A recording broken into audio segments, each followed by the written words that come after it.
নমস্কার, আমি মৌসুমি। আপনাদেরকে আমাদের চ্যানেল মনোরম মুহূর্তে আরও একবার স্বাগত জানাই। আশা করছি আপনারা সকলে ভালো আছেন এবং সুস্থ আছেন। এটা যে পোকো তার দলবল রোজই আসে।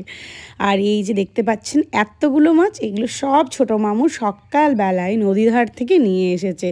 খুব সুন্দর না মাছগুলো? মামুনি এখানে অলরেডি মাছগুলো কাটতে বসে গেছে। দৈনন্দিন জীবনে আমরা আমাদের নিজেদের রুচি ও পছন্দ মতো রান্না করে থাকি। রান্না একটা শিল্প, যা আমাদের স্বাস্থ্যকর জীবনধারায় গুরুত্বপূর্ণ অবদান রাখে। তো এখানে মাছ কাটা কমপ্লিট। এবার এখানে জিরে আর শুকনো লঙ্কা এটাও বেটে নেওয়া হচ্ছে। সম্ভবত এটা জিরে আর ইলিশ দিয়ে যে ভাপাটা হয়, সেই ভাপাটা বানানোর জন্য এখানে প্রসেসটা চলছে। রান্নায় খাবারের স্বাদ বাড়াতে সবসময় দেখবেন তাজা যে উপকরণ, যেমন শাকসবজি যেরকম যদি তাজা হয়, সেগুলোই কিন্তু ব্যবহার করা উচিত। নিজেদের সুস্থ রাখতে প্রতিটা মানুষেরই রান্না করা খাবারকেই বেশি গুরুত্ব দেওয়া উচিত। এখানে জিরে লঙ্কা বাটার পর এর মধ্যে সামান্য পরিমাণে লবণ দেওয়া হলো। আর চারিদিকে প্রকৃতিটা কি সুন্দর দেখুন।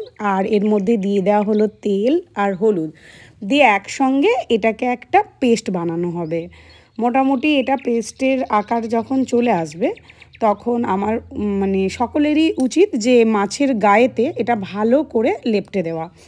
এরপর ইলিশ মাছ যেগুলো মামু নিয়ে এসেছিলো, সেই ইলিশ মাছগুলোর মধ্যে এই জিরে, শুকনো লঙ্কা, তেল, হলুদ, নুনের যে পেস্টটা আমি বানিয়েছিলাম, সেই পেস্টটা আস্তে আস্তে করে মামুনি দেখুন সুন্দরভাবে মাছের গায়ে লাগিয়ে দিয়েছে।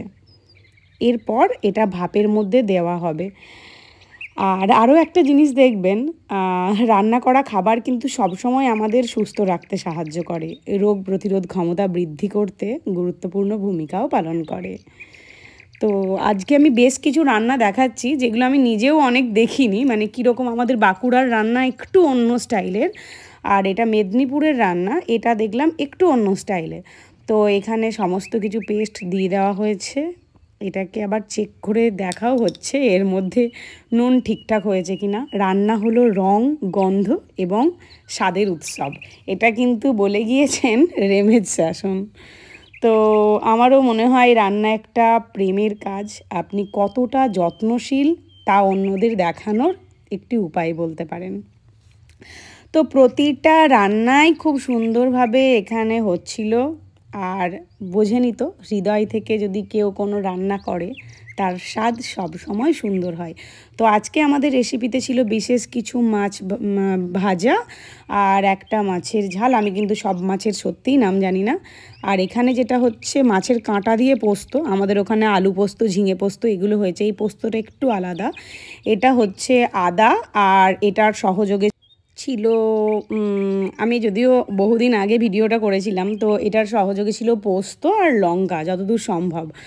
আর এই দেখুন বাগানের কি সুন্দর তাজা তাজা সব জিনিসপত্র, একদম টাটকা এবং ফ্রেশ। এখান থেকেই সমস্ত কিছু তুলে রান্না টান্না বেশিরভাগ টাইমই করা হয়। এই দেখুন গাছের ডাব কি সুন্দর না? আর গাছেতে ছোট ছোট দেখলাম বিনসও ধরে রয়েছে। যখন যেটা প্রয়োজন হয় মোটামুটি তুলে নেওয়া হয়। আর এই দেখুন, ঠিকই বলেছিলাম, আদা, শুকনো লঙ্কা আর পোস্ত এটা একসঙ্গে বাটা হচ্ছে। এটা বেসিক্যালি ওই যে ইলিশ মাছের মাথা আর কাঁটা বা তেল, এগুলো সহযোগে আলু পোস্ত করা হয়। তবে এটাতে খুব একটা বেশি পোস্ত দেওয়া হয় না। নর্মাল যে আলু পোস্ত বা ঝিঙে পোস্ততে পোস্ত দেওয়া হয়, এটা একটু মশলা ধরনের পোস্ত। আর এখানেতে আমাদের যে বাগান, সেই বাগানের টাটকা তাজা ফ্রেশ একদম ধনে পাতাগুলো, সেগুলো আস্তে আস্তে তুলে নেওয়া হচ্ছিল। ভালো রান্নার রহস্য অলওয়েজ এটার প্রতি কিন্তু ভালোবাসা থাকা, এটা কিন্তু প্রয়োজন। রাঁধতে যে ভালো না বাসবে, সে কখনোই ভালো রান্না করা তার পক্ষে হয়তো সম্ভব নয়। আমি অলওয়েজ আমার মনে হয় বাড়ির খাবারকে প্রত্যেকটা মানুষের গুরুত্ব দেওয়া উচিত। আর এই দেখুন কলার কাঁদিটাও কি সুন্দর। রান্না কিন্তু আমার পার্সোনালি মনে হয় রান্না একটা দর্শন। আর এই দেখুন কি সুন্দর বাটারফ্লাইটা উড়ে বেড়াচ্ছে। আর এই যে পাতাগুলো দেখছেন, এটা হচ্ছে কুমড়োর পাতা। এই রেসিপিটাও আমি এখানে নতুন শিখলাম। মাছের যে তেল হয় না, টাটকা ফ্রেশ যে তেল, এটা সবথেকে ভালো হয় ইলিশ মাছের তেল দিয়েই। আর এই তেলটার মধ্যে একটুখানি নুন আর একটুখানি হলুদ দিয়ে দেওয়া হয়েছিল। দিয়ে ওটা মাখানো হয়েছিল। আর এখানে তার আগে একটু তেল লঙ্কা যেরকম ভাজা হয় প্রত্যেকটা বাড়িতেই, আমাদের বাড়িতেও প্রচুর পরিমাণে তেল লঙ্কা ভাজা হতো, একটা ডিবের মধ্যে সেটা আটকে রাখা হতো, যদিও সেটা আমার বৌদি বেশিরভাগ টাইম করে রাখতো।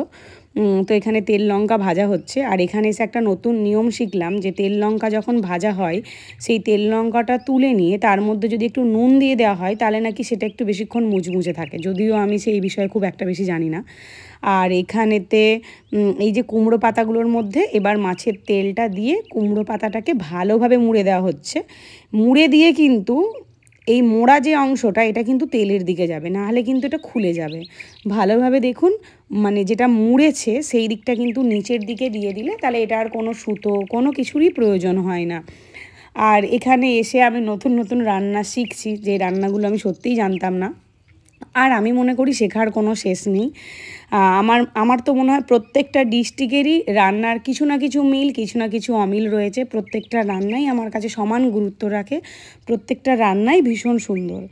আসলে রান্না করা শিল্পকলার অন্যতম সহজ এবং সবচেয়ে আনন্দদায়ক কাজ। কিন্তু ভালো রান্না করতে অবশ্যই কিন্তু খাবারকে ভালোবাসতে হবে এবং সম্মান করতে হবে। এটাও কিন্তু একজন বড় মাপের মানুষ যিনি বলে গিয়েছিলেন। তো এই যে আস্তে আস্তে প্রত্যেকটা পাতা সুন্দরভাবে ভেজে নেওয়া হচ্ছে। এটা কিন্তু কখনোই লাউ পাতাতে করা যাবে না, কারণ লাউ পাতাতে করলে যে মুচমুচে ব্যাপারটা সেটা কিন্তু আসবে না, যেটা কুমড়ো পাতার মধ্যে যে মুচমুচে ব্যাপারটা আসছে। তো মাছের তেলটা পাতার মধ্যে দিয়ে ভালোভাবে মুড়ে বারবার দেখুন পাতার যেটা দিকে মোড়া হয়েছে সেটা কিন্তু নিচের দিকে, যাতে ওটা তেলের সঙ্গে সঙ্গে ভাজা হয়ে গিয়ে ওটা সিল করে দেওয়া যায়। তো এভাবেই প্রত্যেকটা আস্তে আস্তে পাতাগুলো ভাজা চলছে। আর আমার তো দেখতে ভীষণই ভালো লাগছে, আর নতুন নতুন রান্নাও শিখছি আমি এখান থেকে। আমার মনে হয় ছোট বড় সকলের কাছ থেকে আমাদের বহু কিছু শেখার আছে, শেখার জীবনে সত্যিই কোনো শেষ নেই। আর রান্না করা কি বলুন তো, রান্না করা হচ্ছে একটি দক্ষতা, যার জন্য জ্ঞান এবং অনুশীলন উভয়ই প্রয়োজন। এটি একটি কিন্তু অপরিহার্য জীবনে দক্ষতা, যা আমাদের সকলেরই থাকা উচিত। রান্না করা খাবার একটি স্বাস্থ্যকর জীবনধারায় গুরুত্বপূর্ণ যেমন অবদান রাখে, রান্নার দক্ষতার উন্নতি মানুষের জীবনযাত্রার মানকে কিন্তু অনেক উন্নত করে, যা আমাদের বিশ্বের বিভিন্ন রান্না এবং স্বাদ সম্পর্কে জ্ঞান বাড়াতেও সহায়তা করে। তো এইটার পুচকু ভাই, আমার ভাইটু, তো ভাই এসেছিল। আর এখানে ভাজাগুলো প্রায় শেষের দিকে চলে এসেছে, আস্তে আস্তে মোটামুটি সব ভাজা কমপ্লিটের দিকেই। আর এই যে পুচকুটা আবার ছুটে ছুটে চলে গেল। আর মনে হয় লাস্ট দুটো ছিল, সেই দুটোও আস্তে আস্তে ভাজা চলছে। তো আমি এই সাইডে এসে জানলাম এদিকে বেশি আম দিয়ে টকের যে রেসিপিগুলো হয়, আর আমার ওই সাইডে আমি দেখেছি বাঁকুড়া ওই সাইডে তেঁতুল দিয়ে বেশি হয় হয়তো, আমি হয়তো ঠিকঠাক জানি না। এখানেও আমি নতুন নতুন বিশেষ কিছু জিনিস শিখছি, আর আমার ভালোও লাগছে এগুলোকে এক্সপেরিমেন্ট করতে। এই দেখুন মোটামুটি ভাজা হয়ে গেছে, মুচমুচে করে ভাজা হলে তবেই কিন্তু এটা তুলবেন। এরপর সেকেন্ড যে রেসিপিটা হচ্ছে সেটা হচ্ছে ইলিশ মাছের কাঁটা দিয়ে, মাছের মাথা কাঁটা যেগুলো তেল ওগুলো দিয়ে হচ্ছে আলু পোস্ত। তো আলু পোস্তটার জন্য প্রথমে আলুটাকে সুন্দরভাবে তেলেতে ভালো করে ভেজে নিতে হবে নুন দিয়ে। তারপর এই তেলে ভাজার পর কিছুক্ষণের জন্য এটাকে চাপা দিয়ে দিতে হবে, যাতে প্রত্যেকটা আলু সুন্দরভাবে সেদ্ধ হয়ে যায়। তো চাপাটা খুলে দেখা হচ্ছে মোটামুটি সেদ্ধ হয়ে এসেছে। তো যখন দেখবেন মোটামুটি আলুটা সেদ্ধ হয়ে এসেছে তখন এর মধ্যে হলুদ দিয়ে দিতে হবে। এই তরকারিটা হবে হলুদের মতন। এখানে বাপি আর তার পুত্র দুজনে মিলে আলাপ আলোচনা করছিল, কী যে আলোচনা করছিল আমি কিন্তু জানি না, বলতে পারবো না। চারিদিকের এই পরিবেশটা দেখলেই মন ভালো হয়ে যায়। আসলে আমার বাড়ির চারপাশে সত্যিই এত গাছপালা নেই, তো প্রথম প্রথম এসে আমি একটু অবাকই হয়েছিলাম, আবার ভালোও লাগছিল। আর ভাই এখানে খেলছিল। মোটামুটি মনে হচ্ছে জানেন এখানে ভাপাটা হয়ে গেছে, যেটা জিরে দিয়ে লঙ্কা দিয়ে যে ভাপাটা হচ্ছিল না ইলিশে, সেটা হয়ে গেছে। আর এখানে পোস্তুর আলুটাও মোটামুটি ভাজা হয়ে গেছে।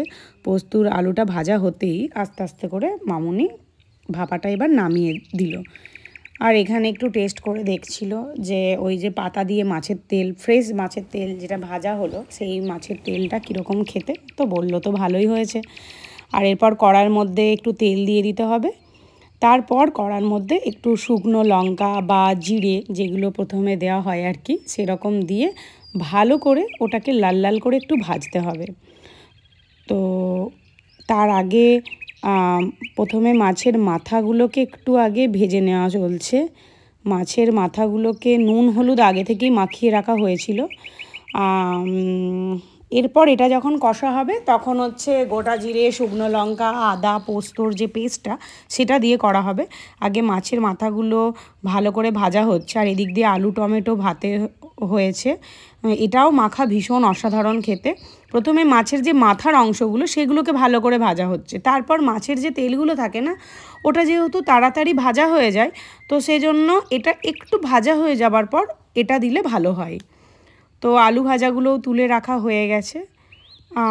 যেহেতু রান্নাটা উনুনে হচ্ছিল, তো খুব স্পিডে হচ্ছিল, গ্যাসে হলে কিন্তু বেশ খানিকটা সময় লাগবে। আর এখানে মাছের মাথাগুলো আমি একটু আস্তে আস্তে করে নাড়াচাড়া করে নিচ্ছিলাম।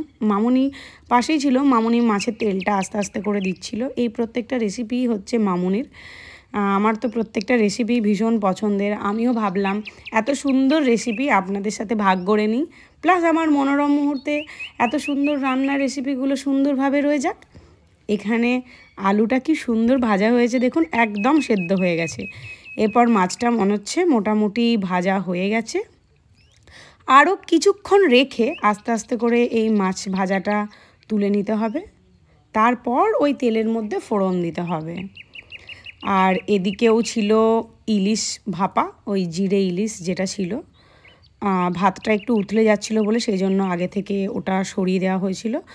আর এই যে মাছের কাঁটাগুলো আস্তে আস্তে তুলে নেওয়া হলো। এরপর তেলের মধ্যে যেটা দেওয়া হলো সেটা হচ্ছে জিরে, শুকনো লঙ্কা থাকলে শুকনো লঙ্কা দিতে পারেন, তেজপাতা দিয়ে সুন্দর করে আগে ওটা একটু লাল করে ভেজে নিতে হবে। তারপর যদি আপনারা চান অবশ্যই গোটা পোস্ত দিতে পারেন, না চাইলে নাও দিতে পারেন। তো এই গোটা পোস্ত আস্তে আস্তে করে এটার মধ্যে দেওয়া হলো। দেখবেন যখন একটু লাল লাল হয়ে এসেছে, মানে ব্রাউন কালারের, তখন এর মধ্যে দিতে হবে পেঁয়াজ। পেঁয়াজটাকেও খুব সুন্দরভাবে ধৈর্য ধরে কিন্তু লাল করে ভেজে নিতে হবে। তারপর পেঁয়াজটা ভাজা হলে এর মধ্যে আস্তে আস্তে যে পেস্টগুলো, সেই পেস্টগুলো দিতে হবে। আর এখানে মাইমা চলে এসেছে, মাইমার সাথেও একটু গল্প হয়ে গেল। আর গল্প তো হবেই, মাইমা বলে কথা। আর এদিক দিয়ে দেখুন অলরেডি যে মশলাটা বানানো হয়েছিল, সেই মশলাটার পেঁয়াজের মধ্যে যে আদা পেস্ট, পোস্ত যেগুলো দেওয়া হলো আর কি, সেগুলো দিয়ে সুন্দরভাবে রান্নাটা আস্তে আস্তে বানানো হচ্ছে। এরপর এর মধ্যে একটু লঙ্কা গুঁড়ো, হলুদ গুঁড়ো দিয়ে সুন্দরভাবে মশলাটা বানানো যায়। তাহলে এটার মধ্যে কি ছিল, একটুখানি গোটা জিরে, তেজপাতা, তারপর একটু গোটা পোস্ত, ভালোভাবে একটু লাল লাল হয়ে গেলে ওর মধ্যে পেঁয়াজ কুচিটা ভালোভাবে লাল লাল হয়ে ভাজা হয়ে গেলে ওর মধ্যে হচ্ছে আদা, পোস্ত, শুকনো লঙ্কার যে পেস্টটা সেটা দিয়ে অল্প হলুদ গুঁড়ো, লঙ্কা গুঁড়ো দিয়ে ভালোভাবে এভাবে কষিয়ে নিতে হবে। অমনি রেডি মাছের কাঁটা দিয়ে যে পোস্ত হয় সেই রকম পোস্ত। এটা বেসিক্যালি আলু পোস্ত বা ঝিঙে পোস্তর মতন খেতে নয়, অনেকটা ঝাল টাইপের এটা খেতে লাগবে দেখবেন। তো এটা মোটামুটি একটুক্ষণ কষতে হবে। যত বেশি কষবেন আর এটা থেকে তেল ছাড়বে তত এটা তাড়াতাড়ি হবে। মোটামুটি এটার মধ্যে হলুদ দিয়ে আরও বেশ কিছুক্ষণ নাড়াচাড়া করে এটা প্রায় হয়ে এসেছে। এরপর এটাকে সুন্দরভাবে কষিয়ে নিতে হবে, কারণ আদাটা রয়েছে না, আদার একটা গন্ধ থাকে, তো সেই গন্ধটা কাটাবার জন্যই এটা। এরপর এর মধ্যে ভেজে রাখা আলু, তারপর ভেজে রাখা যে মাছের মাথার যে কাঁটাগুলো, সেগুলো একসঙ্গে দিয়ে দেওয়া হয়েছে। আর তারপর ভালোভাবে এটা নাড়াচাড়া করে বেশ ভালোভাবে ভাজা ভাজা যখন হয়ে যাবে, মোটামুটি একটু ড্রাই ড্রাই হয়ে যাবে, তখন এটার মধ্যে পর্যাপ্ত পরিমাণে জল দিতে হবে। পর্যাপ্ত পরিমাণে জল দিয়ে দেওয়ার পর এরপর এটা নিজের মতন হোক, কোনো সমস্যা নেই। জলটা দেওয়ার পর এটা আরও ভালোভাবে সেদ্ধ হবে আর খেতে আরও বেশি সুস্বাদু হবে।